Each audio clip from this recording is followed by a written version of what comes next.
state of the students in River County, because it's different. River County has dynamics and clashes. Yes. And mine was really maybe. Okay, let me deal with this too. First and foremost, I want to thank you for coming and for that question. The question of the domiciling of grade 9 was settled by the Presidential Working Party. The Presidential Working Party went around the country, and 93% of the people who were interviewed through public participation confirmed that they want grade 9 domiciled in primary schools. In fact, it is now called junior school. So 7, 8 and 9, junior school domiciled in primary school. So that issue of domiciling is settled.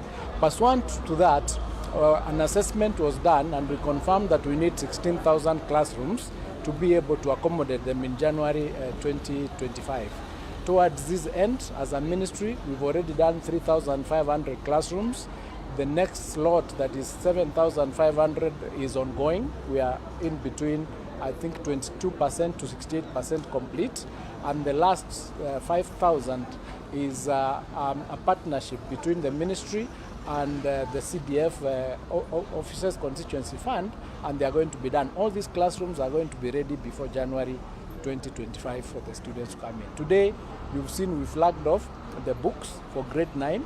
So in terms of the government's commitment to ensure that learners have materials, this is evidence that we've already done the curriculum, the designs, and the printing. Now it's distribution that is taking place, and by 15th of December, all these books will be in the various schools where they are intended to be, and we'll have returns to show that these books have already arrived there. In terms of teachers, we've also trained over 60 with TSC. We've retooled and trained over 66,000 teachers who will be dealing with this particular section of the children. So in terms of the government's preparedness to handle the grade 9, we are at an advanced stage, and we are sure that come January, we will have covered the areas that need to be covered. The question that you've asked about the examinations, every time we are doing examinations, there are normally challenges. Sometimes it's floods, sometimes it's those insecurities, but we are working in a multi-agency team with the Ministry of Interior and many other ministries to ensure that no learner will miss their exam. So some of those are being moved from the centers maybe they were into another central place that is safer for them to be able to undertake their examinations. But if there is a situation, we'll deal with the challenges the way they come. So every student who is supposed to do their assessment, either KPSEA and the KCSE, will have an opportunity to do so in whichever area of the country that they are in. Yes. For the issue of shortage of teachers, the shortage of teachers is being handled through retooling, which I've just mentioned, but we also have a plan of employing intern teachers, 20,000 of them, in January 2025 to reduce on the number. But what we've said, even in situations where we have maybe few teachers vis-a-vis the number of students, we are retooling the ones who are there. In fact, we'll be having more training in December to expand the training and retooling them to be able to handle grade 9. Waziri, mwaka 2020 wanafunzi 1.2 waliweza kukalia KCPE, 4 years later 965,000. Wale 1,200 wako hapa. 2020, 1.2 students sat for KCPE. No, that's not correct. In 2023, the number was, I think, 903,000. This time we are doing 956, so that information is not correct. Okay, I'm saying for KCPE in 2020. Yes, the KCPE, that's the answer I'm giving you. Okay. In fact, there is an increase of 6%, from last year. So have we achieved the 100% transition? We are doing 100% transition. I think we are at 98% so far. Yeah. And we intend to move to the 100% transition. And what is important to note is not just the transition to 100%, but also to ensure that the facilities that are in place are able to accommodate those numbers that we are transiting with. So we are looking at the policy from end to end to ensure that it's not just we do one end and then in the back room we have a problem of infrastructure, etc. So we are handling it. Thank you so much.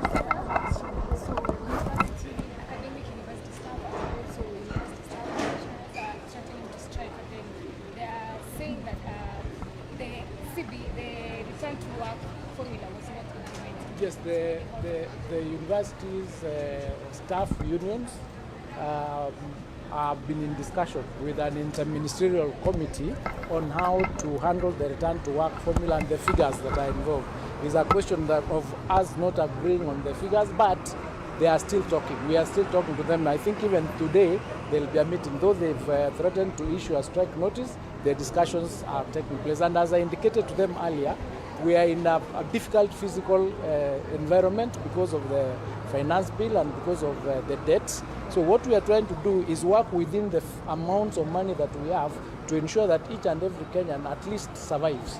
So we are doing all that we can, and we'll discuss with them, and I'm positive that perhaps we'll get a solution. Also, Moi University was shut down officially 2 weeks ago due to also staff grievances. What are we looking at? Similarly, with the Moi University, they shut down because they have had a number of issues ranging back to 2015.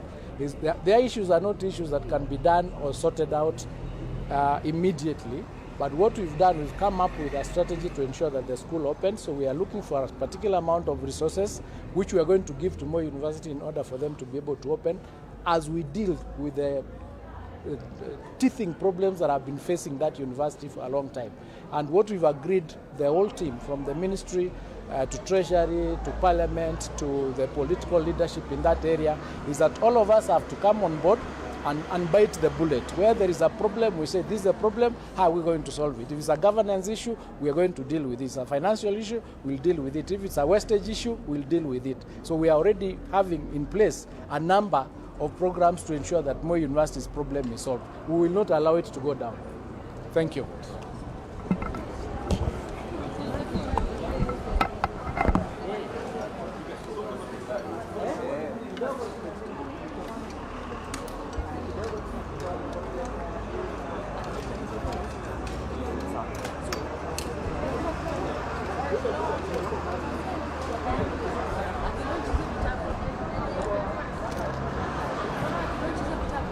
Kuenda huko walikuwa